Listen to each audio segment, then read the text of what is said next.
ونصلی علی رسولہ الکریم اما بعد فاعوذ باللہ من الشیطان الرجیم بسم اللہ الرحمن الرحیم رب اشرح لی صدری ویسر لی امری واحلل عقدۃ من لسانی یفقہوا قولی۔ دوسرا پارہ آیت نمبر 143 ہے۔ وَكَذَلِكَ جَعَلْنَاكُمْ أُمَّةً وَسَطًا لِتَكُونُوا شُهَدَاءَ عَلَى النَّاسِ وَيَكُونَ الرَّسُولُ عَلَيْكُمْ شَهِيدًا وَمَا جَعَلْنَا الْقِبْلَةَ الَّتِي كُنْتَ عَلَيْهَا إِلَّا لِنَعْلَمَ مَن يَتَّبِعُ الرَّسُولَ مِمَّن يَنقَلِبُ عَلَى عَقِبَيْهِ وَإِن كَانَتْ لَكَبِيرَةً إِلَّا عَلَى الَّذِينَ هَدَى اللَّهُ وَمَا كَانَ اللَّهُ لِيُضِيعَ إِيمَانَكُمْ ان اللہ بالناس لرؤوف الرحیم۔ اور اسی طرح ہم نے تمہیں بہترین امت بنایا ہے تاکہ تم لوگوں پر گواہ ہو جاؤ اور رسول تم پر گواہ ہو جائیں۔ اور جس قبلے پر آپ پہلے تھے اس کو ہم نے صرف اسی لیے قبلہ بنایا تھا کہ ہم جانیں کون رسول کی اتباع کرتا ہے اس سے جو اپنی ایڑیوں کے بل پلٹ جاتا ہے۔ اور یقیناً یہ بلا شبہ بہت بڑی بات تھی مگر ان لوگوں کے لیے نہیں جنہیں اللہ تعالیٰ نے ہدایت دی، اور اللہ تعالیٰ کبھی ایسا نہیں کہ تمہارے ایمان کو ضائع کر دے۔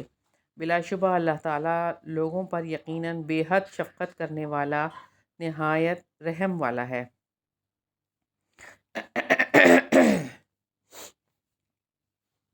یہاں پر اللہ تعالیٰ نے امت کو بہترین بتایا ہے، یعنی کہ امت وسط۔ ہم سے خطاب ہے، مسلمانوں سے، مومنوں سے، کہ جس طرح سے کعبہ تمام کائنات کا روحانی مرکز ہے اسی طرح سے مسلمانوں کو بہترین امت بنایا گیا اور انہیں عمل اور تبلیغ کی ذمہ داریاں دی گئیں تاکہ وہ دنیا کے لیے حیات اور عمل کا بہترین نمونہ بنے۔ تو وسط کے معنی اصل میں درمیان کے ہیں، لیکن وسط جو ہے نا وہ افضل اور بہتر کے لیے استعمال ہوتا ہے، یعنی سب سے بہترین جو ہے اس کے لیے استعمال ہوتا ہے۔ اور وسط کے معنی آپ کو پتہ ہے اعتدال کے بھی ہیں، نہ کم نہ زیادہ، درمیانی راہ چلنے کے لیے کہا گیا، یعنی کہ اعتدال کی۔ تو دین کے ہر معاملے میں امت کو معتدل بنایا گیا، نہ ہی کسی چیز میں زیادتی کرو نہ کمی کرو، بلکہ اعتدال کا راستہ اختیار کرو۔ تو امت وسط سے مراد سب سے افضل امت ہے اور اعتدال والی امت جس کے معاملات میں اس طرح کی اونچ نیچ نہیں ہوتی۔ اور دوسری بات یہ ہے کہ انبیاء کے ساتھ بھی عقیدت میں وہ معتدل ہے، جبکہ عیسائیوں نے کیا کیا؟ عیسائیوں نے تو اللہ کا بیٹا بنا دیا حضرت عیسیٰ علیہ السلام کو، اتنا حد سے زیادہ غلوف کیا انہوں نے۔ اور یہودی جو ہیں وہ توہین کرتے رہے اپنے انبیاء کی، انبیاء کو انہوں نے کچھ سمجھا ہی نہیں، بالکل ہی ان کو ڈی گریڈ کرتے رہے۔ تو اب مسلمان جو ہے ایک ایسی امت ہے جو کہ امت مسلمہ معتدل امت ہے۔ یہودیوں کی طرح ان کے اندر کوئی سختی نہیں ہے اور نہ ہی عیسائیوں کی طرح نرمی اور لاپرواہی۔ اب آپ دیکھیں عیسائیوں کے اندر اس طرح کی حد ہے کہ ایک اگر کوئی مارے گال پہ چماٹا تو دوسرا گال بھی حاضر کر دو، یعنی یہ اسلام کہتا ہے کہ بدلہ لے لو، معاف کر دو تو بہتر ہے۔ لیکن اعتدال کی راہ ہے نا، اعتدال کی راہ، لیکن وہاں پر ایسا نہیں ہے۔ اور اس حد تک سختی ہے یہودیوں کے اندر کہ اگر کپڑے پہ نجاست لگ جاتی تھی تو ہم تو پانی سے دھوتے ہیں تو صاف ہو جاتا ہے، ان کے لیے تو یہ تھا کہ کپڑا کاٹ دو۔ ہاں، یہ یہودیوں کے اندر اتنے زیادہ سختی تھی نا، سخت قانون تھے ان کے۔ اور یہ بات ہے کہ اس طرح سے نرمی ایک کے اندر تھی، ایک کے اندر جو ہے وہ اتنی زیادہ سختی۔ اور یہ کہ امت مسلمہ کی جو طہارت ہے اصل میں وہ کامل ہے۔ اینڈ پہ یعنی کہ آخر میں جو ہے جو امت آئی اور جو قیامت تک کے لیے وہ احکامات رہیں گے وہ مکمل ہو گئے سارے احکامات، تو اب یہ جو طہارت ہے ہماری جس طرح سے، یہ اصل میں اس کی کامل جو ہے وہ شکل ہے۔ اور یہ بھی بات ہے کہ آپ دیکھیں کہ ہمارے لیے تو ہر زمین پہ ہم نماز پڑھ سکتے ہیں سوائے قبرستان کے اور سوائے واش روم کے، لیکن جو ہے جو عیسائی ہیں وہ صرف کنیسہ میں عبادت کر سکتے ہیں. ہر جگہ پہ ابھی ان کے جو چرچ ہے وہاں پر صرف عبادت ہو سکتی ہے اور کسی جگہ پہ عبادت نہیں ہو سکتی. تو اللہ تعالیٰ نے اتنی زیادہ آسانی پیدا کی ہمارے لیے، اور یہ کہ ہمارے ساتھ جو معاملات ہیں وہ معتدل ہیں. امت مسلمہ کو اللہ تعالیٰ نے امت وسط بنایا اور ان کو بہترین قبلہ عطا کیا. جو طیب مشروبات تھے وہ ان کے لیے حلال کیے، اور جو ملبوسات تھے پہننے کے کپڑے اور یہ ساری چیزیں ان کے لیے اللہ تعالیٰ نے مباح ٹھہرائیں. پاک عورتیں، ان کے لیے تمام خبیث چیزیں، یعنی ہم سب کے لیے تمام خبیث چیزیں جو ہے وہ حرام ٹھہرا دیں. اور یہ دین مکمل ہوا اس طرح سے. اور اس کے اعمال، ہمارے اعمال یعنی کہ مسلمانوں کے اعمال افضل، اخلاق سب سے اچھے. اللہ تعالیٰ نے اس امت کو علم میں، حلم میں، عدل میں، احسان میں سب سے نوازا اور سب سے زیادہ افضل قرار دیا. یہ ساری چیزیں جو کوالٹیز ہیں وہ مسلمانوں کے اندر ہیں، کیونکہ وہ تعلیم آپ صلی اللہ علیہ وسلم نے جو دی ہمیں اور اپنی سنت سے کر کے بتایا ہم کو کہ یہ سب چیزیں کرنی ہیں. اور صحابہ کرام نے اس پر عمل فوری طور پر کیا. اور ہمارے سامنے تصویر ہے اسلام کی، بہت اچھی سی تصویر ہے کہ کس طریقے سے اسلام کو فالو کرنا ہے. اور یہ بات ہے کہ اس سب کا مقصد کیا ہے کہ یہ امت دوسروں پر گواہی دے گی. جیسے کہ ایک اور جگہ پہ بھی اللہ تعالیٰ فرماتے ہیں لِيَكُونَ الرَّسُولُ شَهِيدًا عَلَيْكُمْ وَتَكُونُوا شُهَدَاءَ عَلَى النَّاسِ، تاکہ رسول تم پر گواہ ہو جائیں اور تم لوگوں پر گواہ ہو جاؤ. تو بات یہ ہے کہ یہاں پر گواہی کی بات ہے. امت وسط اس لیے بنایا کہ وہ عدل انصاف کے ساتھ فیصلے کرنے کے سبب لوگوں پر گواہ ہوں اور رسول ان پر گواہ ہوں، تاکہ وہ تمام ادیان سے تعلق رکھنے والوں کے بارے میں فیصلے کریں اور ان کے بارے میں دوسرے فیصلے نہ کریں. جیسے کہ رسول اللہ صلی اللہ علیہ وسلم نے فرمایا قیامت کے دن نوح علیہ السلام کو بلایا جائے گا، وہ عرض کریں گے لبیک و سعدیک یا رب. اللہ تعالیٰ فرمائے گا کیا تم نے میرا پیغام پہنچا دیا تھا؟ نوح علیہ السلام عرض کریں گے میں نے پہنچا دیا تھا. پھر ان کی امت سے پوچھا جائے گا کیا انہوں نے تمہیں میرا پیغام پہنچایا تھا؟ وہ لوگ کہیں گے ہمارے پاس کوئی ڈرانے والا نہیں آیا. جھوٹ کہیں گے سامنے ہی. تو اللہ تعالیٰ نوح علیہ السلام سے فرمائے گا آپ کے حق میں کوئی گواہی بھی دے سکتا ہے؟ یعنی جو سامنے مکر جائے بندہ جس کے ساتھ ڈیلنگ ہو، اور وہ اتنے عرصے تک، نوح علیہ السلام کا آپ کو پتہ ہے نا 950 سال تک تبلیغ کرتے رہے. اب آپ سوچیں ذرا کہ کوئی اتنے 100 سال تک ان کے ساتھ رہا اور وہ آگے سے انکار کر دے، کیسی حالت ہوگی نا. تو جب پوچھیں گے اللہ تعالیٰ تو آپ کا کوئی گواہ ہے؟ وہ کہیں گے حضرت نوح علیہ السلام محمد صلی اللہ علیہ وسلم اور ان کی امت میری گواہ ہے. چنانچہ نبی پاک صلی اللہ علیہ وسلم کی امت ان کے حق میں گواہی دے گی، انہوں نے پیغام پہنچا دیا تھا، اور رسول اللہ صلی اللہ علیہ وسلم اپنی امت کے حق میں گواہی دیں گے کہ انہوں نے سچی گواہی دی ہے. تو بات یہی ہے، اللہ تعالیٰ نے یہاں پہ یہی بات فرمائی ہے کہ تم لوگوں پر گواہ ہو. رسول اللہ صلی اللہ علیہ وسلم کے بعد اللہ تعالیٰ کا پیغام تمام انسانوں تک پہنچانا ہے، اور جو آپ صلی اللہ علیہ وسلم کے ماننے والے ہیں وہی ذمہ دار ہیں.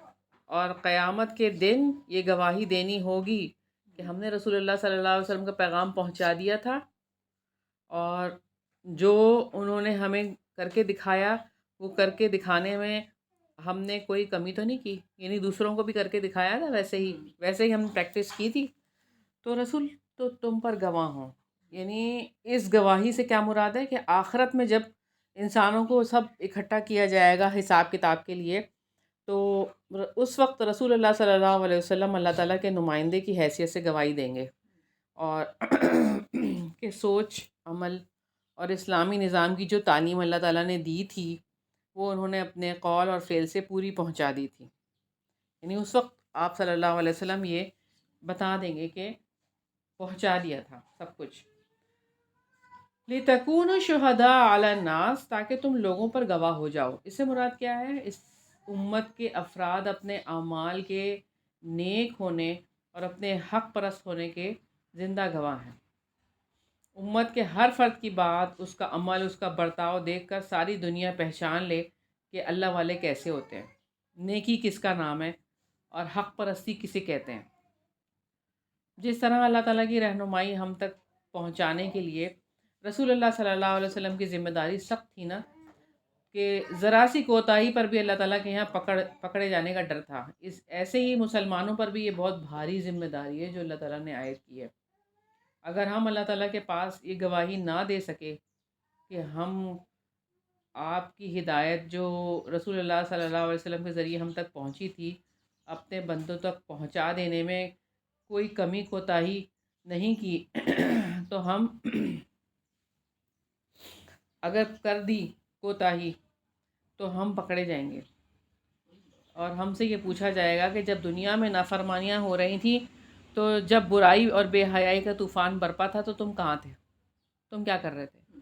اس لیے اپنا فرض سمجھنے کی ضرورت ہے. یہ ہمارا فرض ہے. امت اگر ہمیں بنایا ہے نا، نبی پاک صلی اللہ علیہ وسلم کی امت ہے، اور ہم یہ تو بڑے آرام سے کہہ دیتے ہیں کہ ہماری سفارش ہو جائے گی کیونکہ ہم امت محمدیہ ہیں. سفارش کہاں ہوگی، کیسے ہوگی؟ جب ہم اپنا کام کریں گے جبھی تو سفارش ہوگی نا. ہم اپنا کام اگر بھلا کے بیٹھ جائیں گے، اپنے ہی سرکل کے اندر گھومتے رہیں گے، میں میرا گھر میرے بچے، میں میرا گھر میرے بچے، بس اسی کے اندر ہی لگے رہیں گے اور دنیا دنیا دنیا دنیا دنیا دنیا ہی کرتے رہیں گے. اور یہ جو کام اللہ تعالیٰ نے ہمیں سونپا ہے کہ آپ خود عمل کرو اور دوسروں کو بھی عمل کے لیے موٹیویٹ کرو، ان کو ترغیب دلاؤ، تو یہ کب ہوگا؟ یہ کہاں ہے؟ اور ہم صبح کرتے ہیں، شام کرتے ہیں، پھر ایسے ہی زندگی ہماری تمام ہو رہی ہے. وہی گھر کی روٹین ہے اور گھر کے کام ہم نے اتنے زیادہ بڑھا لیے ہیں، اتنی زیادہ جو ہے وہ چیزیں ہم گھر کے اندر سجا کے بیٹھ گئے ہیں. یہ نہیں پتہ کہ اس گھر کو چھوڑ کے جانا ہے، اصل گھر تو ہمارا جنت ہے اور وہاں کی تیاری کرنی ہے. یہ ہم نہیں سمجھتے، یہ ہم نہیں سوچتے. آخرت میں گواہی دینے سے نبی پاک صلی اللہ علیہ وسلم کتنا خوف کھایا کرتے تھے، کتنا زیادہ آپ صلی اللہ علیہ وسلم کو اس چیز کا خوف تھا کہ آخرت میں گواہی دینی ہے. ہمیں ایک روایت سے پتہ چلتا ہے کہ سیدنا عبداللہ بن مسعود رضی اللہ عنہ نے بیان کیا کہ مجھ سے نبی کریم صلی اللہ علیہ وسلم نے فرمایا، مجھے قرآن پڑھ کر سناؤ. میں نے عرض کیا، میں پڑھ کر سناؤں؟ جبکہ وہ تو آپ صلی اللہ علیہ وسلم پر نازل ہوا ہے تو ہوتا ہے. تو آپ صلی اللہ علیہ وسلم نے فرمایا کہ ہاں، میں دوسرے سے بھی سننا چاہتا ہوں. تو چنانچہ میں نے آپ صلی اللہ علیہ وسلم کو سورہ نساء سنانی شروع کی. جب میں اس آیت پر پہنچا، فَكَيْفَ إِذَا جِئْنَا مِن كُلِّ أُمَّةٍ بِشَهِيدٍ وَجِئْنَا بِكَ عَلَى هَؤُلَاءِ شَهِيدًا، پھر کیا حال ہوگا جب ہم ہر امت میں سے ایک گواہ لائیں گے اور آپ کو، یعنی آپ صلی اللہ علیہ وسلم کو ان پر گواہ لائیں گے. یہاں اس آیت پر پہنچا تو آپ صلی اللہ علیہ وسلم نے فرمایا، ٹھہر جاؤ، رک جاؤ. میں نے دیکھا کہ آپ صلی اللہ علیہ وسلم کی آنکھوں سے آنسو بہہ رہے تھے. یعنی اتنا شدید یہ خوف تھا. حالانکہ آپ صلی اللہ علیہ وسلم سے کوئی کوتاہی نہیں ہوئی، ہر چیز آپ صلی اللہ علیہ وسلم نے پہنچائی، اور جدھر بھی آپ صلی اللہ علیہ وسلم نے، یعنی کہ کوئی جگہ چھوڑی نہیں جہاں پہ یہ پیغام نہیں پہنچایا. اور اپنے آخری خطبے میں بھی آپ صلی اللہ علیہ وسلم نے یہی فرمایا تھا نا کہ جو یہاں پہ حاضر ہیں وہ غیب کو بتا دیں گے. اپنا کام تو وہ پورا کر کے گئے، لیکن پھر بھی کتنی زیادہ اس چیز کا احساس کہ ذمہ داری ہے نا، تو ہم اپنی ذمہ داری کو سمجھیں تو کہ ہماری کیا ذمہ داری ہے. وَمَا جَعَلْنَا الْقِبْلَةَ الَّتِي كُنْتَ عَلَيْهَا إِلَّا لِنَعْلَمَ مَن يَتَّبِعُ الرَّسُولَ مِمَّن يَنقَلِبُ عَلَىٰ عَقِبَيْهِ، اور جس قبلے پر آپ پہلے تھے اس کو ہم نے صرف اسی لیے قبلہ بنایا تھا کہ ہم جانیں کون رسول کی اتباع کرتا ہے اس سے جو اپنی ایڑیوں کے بل پلٹ جاتا ہے۔ اس قبلے سے مراد بیت المقدس ہے، الا لنعلم، تاکہ ہم جان لیں کہ یعنی ایسا جاننا جس سے ثواب اور عقاب متعلق ہے، ورنہ اللہ تعالیٰ تمام امور کو ان کے وجود میں آنے سے پہلے ہی جانتا ہے۔ اللہ تعالیٰ تو جانتے ہیں، لیکن صرف جاننے کا مطلب یہ ہے کہ آپ نے اس سے ثواب لینا ہے اس عمل سے، یا پھر آپ عذاب کے مستحق ٹھہریں گے، آپ ایسے کام کریں گے۔ لیکن اللہ تعالیٰ کے کامل عدل اور اپنے بندوں پر حجت قائم کرنے کی بنا پر اس علم کے ساتھ یہ تعلق نہیں بلکہ جب ان کے اعمال وجود میں آتے ہیں تب ان پر ثواب اور عقاب مرتب ہوتا ہے۔ یعنی جب آپ خود عمل کریں گے، انما الاعمال بالنیات ہے نا، آپ کی جیسی نیت ہوگی ویسے ہی کام ہوگا آپ کا۔ تو اگر نیت اچھی نہیں ہوگی، ریاکاری کی ہوگی، تو پھر ظاہر ہے ثواب تو نہیں ملے گا۔ یہ بات ہے۔ لنعلم کا مطلب ہے تاکہ ہم اتباع کرنے والے اور منہ موڑنے والے کے درمیان امتیاز کر سکیں، اور رسول اللہ صلی اللہ علیہ وسلم اور اہل ایمان کے سامنے ان کا حال ظاہر ہو جائے۔ اچھا، اب یہ بات ہے کہ اللہ تعالیٰ اگلی بات جو فرما رہے ہیں نا کہ کون رسول کی اتباع کرتا ہے اس سے جو اپنی ایڑیوں کے بل پلٹ جاتا ہے، یعنی کون لوگ ہیں جو رسول صلی اللہ علیہ وسلم کی ہر بات ماننے کو ہی آخرت کی کامیابی کا ذریعہ سمجھنے والے ہیں، ان کے بارے میں جاننا، اور اللہ تعالیٰ ان کو جان لے۔ اور دوسری بات کیا کہ کون ہے جو اپنی ایڑیوں کے بل پلٹ جاتا ہے، یعنی کہ پھر دوبارہ اپنی جاہلی رسومات کی طرف چلا جاتا ہے، کہ کون لوگ ہیں جو ابھی تک نسل، رنگ، وطن، باپ دادا کے طریقوں پر پلٹ جاتے ہیں، ذات برادری کی بات کرتے ہیں یا اپنے رسوم و رواج کی بات کرتے ہیں، اور اللہ اور اس کے رسول کی بات کو پیچھے کر دیتے ہیں، حالانکہ اس کو تو سب سے اوپر رکھنا تھا۔ اس سے مراد ہے جو اپنی ایڑیوں کے بل پلٹ جاتا ہے۔ اللہ تعالیٰ نے سورہ عنکبوت میں فرمایا ہے کہ لوگوں نے یہ گمان کیا ہے کہ وہ اس پر چھوڑ دیے جائیں گے کہ وہ کہہ دیں ہم ایمان لائے ہیں، اور انہیں آزمایا نہیں جائے گا، اور یقیناً ہم نے ان لوگوں کو بھی آزمایا جو ان سے پہلے تھے، چنانچہ اللہ تعالیٰ ان لوگوں کو ضرور جان لے گا جنہوں نے سچ کہا، اور یقیناً وہ جھوٹوں کو بھی ضرور جان لے گا۔ تو بس بات یہی ہے کہ آزمائش تو شرط ہے، وہ تو آنی ہے، اس کے بغیر تو کھرے اور کھوٹے کی پہچان نہیں ہو سکتی۔ تو پہلی کتابوں میں یہ خبر دی گئی ہے کہ آخری نبی جو ہیں وہ کعبہ کو قبلہ بنائیں گے، اور جیسے ہم نے پہلے بھی دیکھا تھا کہ شروع سے ہی کعبہ قبلہ تھا، حضرت ابراہیم علیہ السلام کا بھی قبلہ کعبہ ہی تھا، لیکن بعد میں وہ بدل گیا، لیکن آخری نبی کے لیے یہ تھا، اور ان کی کتابوں میں بھی یہ لکھا ہوا ہے، تورات میں بھی اور انجیل میں بھی، کہ آخری نبی کا جو کعبہ ہوگا، وہ قبلہ ہوگا، وہ کیا ہوگا؟ کعبہ ہوگا۔ جو حق کی پیروی کرنا چاہتا ہے اس کے ایمان اور اطاعت میں اضافہ ہوتا ہے، اور جو حق سے منہ موڑ لیتا ہے تو وہ نفس کی خواہشات کی پیروی کرتا ہے، اس طرح اس کا کفر ہی بڑھتا ہے۔ آخر میں اللہ تعالیٰ فرما رہے ہیں وَإِن كَانَتْ لَكَبِيرَةً إِلَّا عَلَى الَّذِينَ هَدَى اللَّهُ، اور یقیناً بلا شبہ بہت بڑی بات تھی مگر ان لوگوں کے لیے نہیں جنہیں اللہ تعالیٰ نے ہدایت دی۔ یعنی بیت المقدس سے منہ پھیرنا عام لوگوں کے لیے، آپ صلی اللہ علیہ وسلم کا بیت المقدس سے منہ پھیرنا، اور بہت بڑی بات تھی کہ یعنی ان کو بہت شاق گزرا، کہ بہت زیادہ بڑی بات، کہ مشکل ترین، کہ اہل ایمان پر اس لیے آسان ہو گیا کہ اس گھر کا قصد کرنا ارکان اسلام میں سے ایک رکن ہے۔ اب دوسرے لوگوں کے لیے تو بہت مشکل تھا، لیکن جو پیروی کرنے والے ہوں اور سچے دل سے آپ صلی اللہ علیہ وسلم کی اطاعت کرنے والے ہوں، ان کے لیے تو کوئی مشکل نہیں ہے نا۔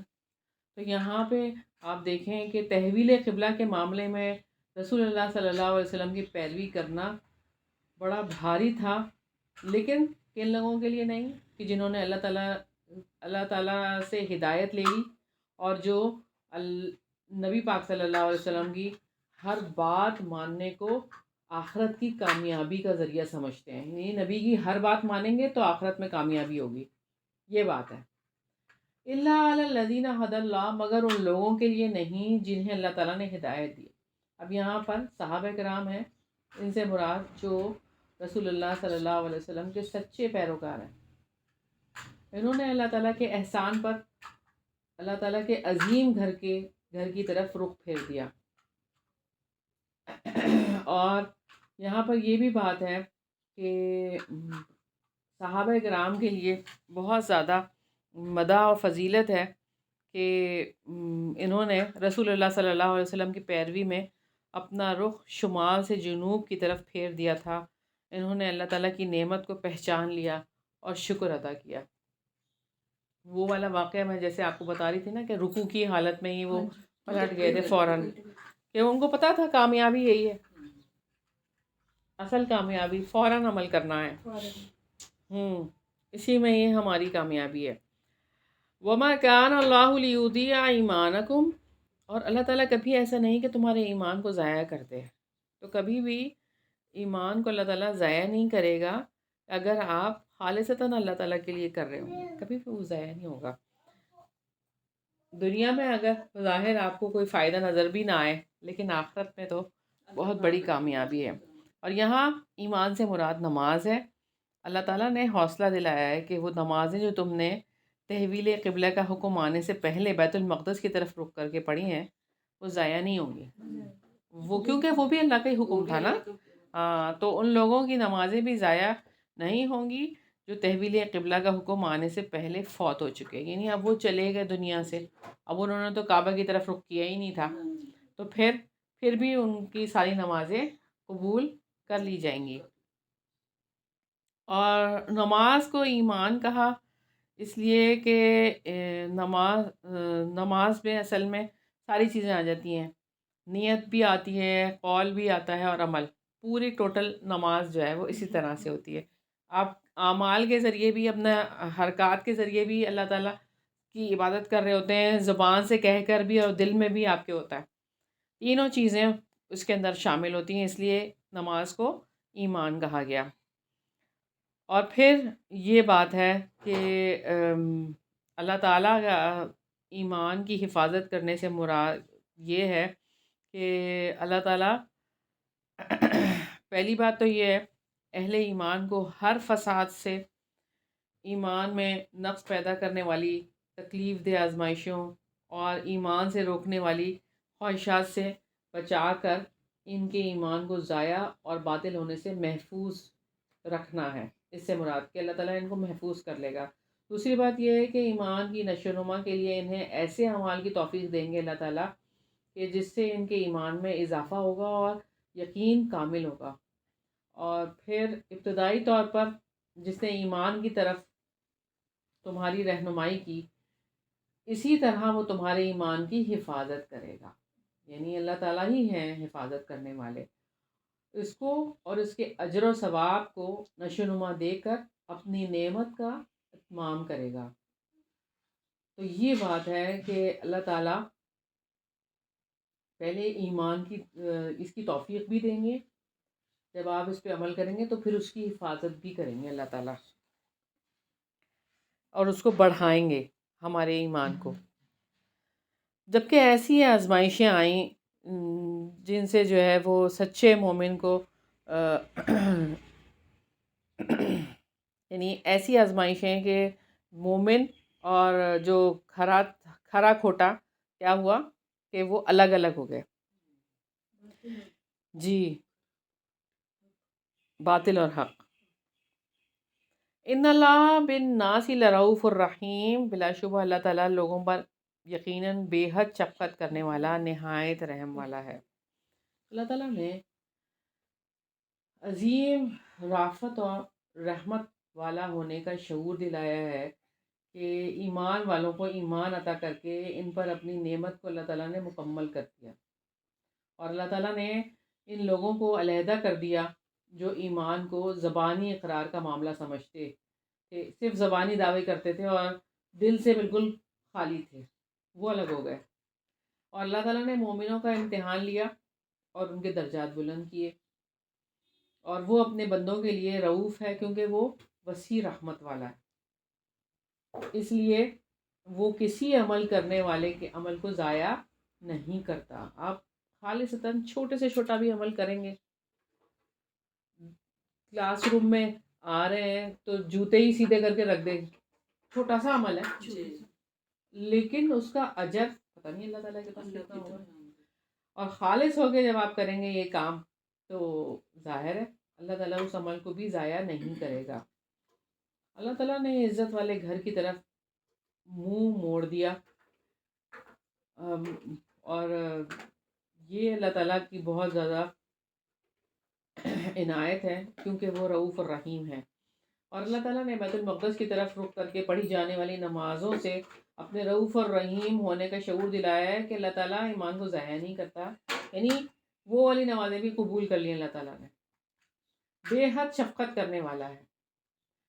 اور رسول اللہ صلی اللہ علیہ وسلم نے اللہ تعالیٰ کی رحمت کا شعور ہمیں دلایا، اپنے روز مرہ کے معاملات میں آپ صلی اللہ علیہ وسلم اس طرح کے شعور صحابہ کرام کو دلاتے رہتے تھے۔ ایک دفعہ ایسا ہوا کہ ایک قیدی عورت جس کا بچہ چرا لیا گیا تھا یا بچھڑ گیا تھا اس سے، تو یہ عورت دوسری عورت کا بچہ دیکھ کر مامتا سے یعنی بہت زیادہ اس کو یاد آ رہا تھا اپنا بچہ، تو فوراً لے کے اس کو اپنے چمٹا رہی تھی اپنے بچہ سمجھ کے، اور ڈھونڈتی پھر رہی تھی، ہر چھوٹے بچے کو چمٹا رہی تھی۔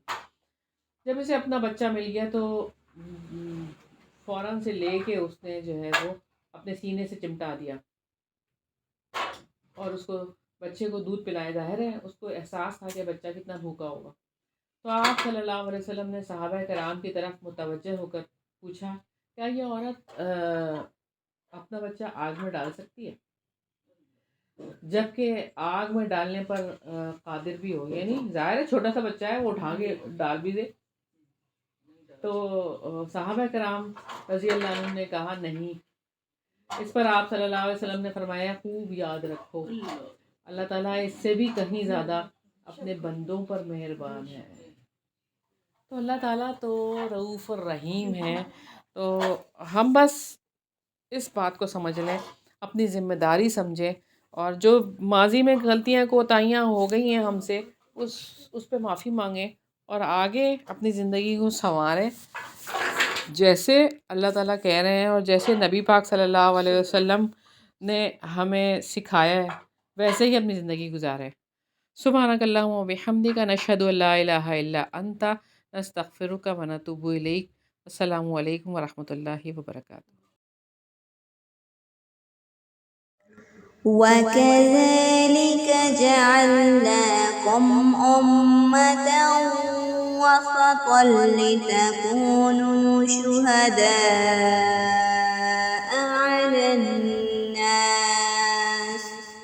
عَلَى النَّاسِ وَيَكُونَ الرَّسُولُ عَلَيْكُمْ شَهِيدًا، وَمَا جَعَلْنَا الْقِبْلَةَ الَّتِي كُنتَ عَلَيْهَا إِلَّا لِنَعْلَمَ